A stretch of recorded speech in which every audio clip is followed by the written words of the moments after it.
Hello guys, അപ്പോൾ നമ്മൾ കെട്ടുനിറയൊക്കെ കഴിഞ്ഞിട്ട് നമ്മൾ വീട്ടിലേക്ക് പോന്നിട്ടുണ്ടായിരുന്നില്ല കേട്ടോ. അന്ന് രാത്രി നമ്മൾ അവിടെയാണ് എല്ലാവരും കസിൻസ് എല്ലാവരും കൂടി നിന്നത്. അപ്പോൾ നമ്മൾ പിറ്റേ ദിവസമൊക്കെ ആയപ്പോഴേക്കാണ് വീട്ടിലേക്ക് പോകുന്നത്. അപ്പോൾ നമ്മൾ പോരാൻ നേരത്ത് ഞാനും അമ്മയും കൂടിയും ഒരു കടയിൽ കയറിയിട്ട് പഴംപൊരി ചായയൊക്കെ കുടിച്ചിട്ടുണ്ടായിരുന്നു. രാവിലെ തന്നെയാണ് നമ്മളിത് കഴിച്ചത്. അങ്ങനെ അമ്മ ജോലിക്ക് കയറി, ഞാൻ വീട്ടിലേക്ക് പോന്നു. പോന്ന വഴിയാണ് നമ്മുടെ ലോക്കൽ ട്രെയിൻ കണ്ടത്. എൻ്റെ ആൻമോളുടെ ലോക്കൽ ട്രെയിനാണ് ഇത്. ഞങ്ങൾ ബാംഗ്ലൂർ പോണത് ഈ ഒരു ലോക്കൽ ട്രെയിനാട്ടോ. അങ്ങനെ പോന്ന വഴി ദേ നമ്മുടെ കുഞ്ഞിയുടെ അടുത്തും കയറിയിട്ടുണ്ടായിരുന്നു. അവളാണെങ്കിൽ അവളേക്കായി വലിയ ചെരുപ്പ് ഇട്ടുകൊണ്ടാണ് നടക്കണേ. അച്ഛൻ്റെ ചെരുപ്പ് ഇട്ടിട്ടാട്ടോ അവൾ നടക്കണേ. അതൊക്കെ കഴിഞ്ഞ് ഞാനും ബെഗുവിൻ്റെ അടുത്തേക്ക് ഒന്ന് പോയിട്ടുണ്ടായിരുന്നു. അപ്പോൾ അവളും ഉണ്ടായിരുന്നു നമ്മുടെ കൂടെ.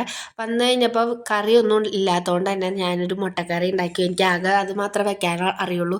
അതാണെങ്കിൽ ഒടുക്കത്തെ എരിവായിപ്പോയി. അങ്ങനെ അതും കഴിച്ച് നമ്മൾ ഒന്ന് വലിയമ്മയുടെ വിലയ്ക്ക് ഒന്ന് പോയിട്ടുണ്ടായിരുന്നു. അവിടെ നിന്ന് കുറച്ച് കോവയ്ക്കൊക്കെ പറിക്കാനുണ്ടായിരുന്നു കേട്ടോ. അപ്പോൾ അത് പറിക്കാൻ വേണ്ടി നമ്മൾ പോയതാണ്. അപ്പോൾ വലിയമ്മ അവിടെ കയറി നിന്ന് കോവയ്ക്കൊക്കെ പറിക്കാണ്. ഹോസ്റ്റലിലെ കോവക്കക്കറി എനിക്ക് ഇഷ്ടമല്ലെങ്കിലും വീട്ടിൽ വെക്കണ കോവക്കക്കറി എനിക്ക് ഭയങ്കര ഇഷ്ടമാണ്. എനിക്ക് എന്തോ ഹോസ്റ്റലിൽ വലിയ ടേസ്റ്റ് ഒന്നും ഇല്ല കേട്ടോ.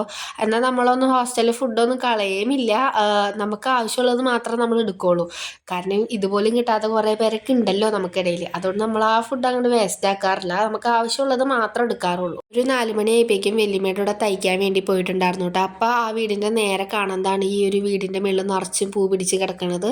നാട്ടിൽ വന്നു കഴിഞ്ഞാൽ നമുക്ക് വേറെ പരിപാടിയൊന്നുമില്ല. എല്ലായിടത്തും ഇങ്ങനെ നടക്കും. കാരണം നമുക്ക് റെസ്റ്റിങ്ങും കാര്യങ്ങളൊന്നും ഇല്ല കേട്ടോ. അതൊക്കെ കഴിഞ്ഞ് വീട്ടിലേക്ക് തിരിച്ച് വന്നപ്പോൾ അമ്മ ഈ ഒരു സാൻഡ്വിച്ച് കൊണ്ടുവന്നിട്ടുണ്ടായിരുന്നു. അതും കഴിച്ചു. പിന്നെ ഈ ഒരു ലഡുവും പിന്നെ എന്തോ അതിൻ്റെ ഉള്ളിലുണ്ടായിരുന്നു അതും കഴിച്ചിട്ടുണ്ടായിരുന്നു കേട്ടോ.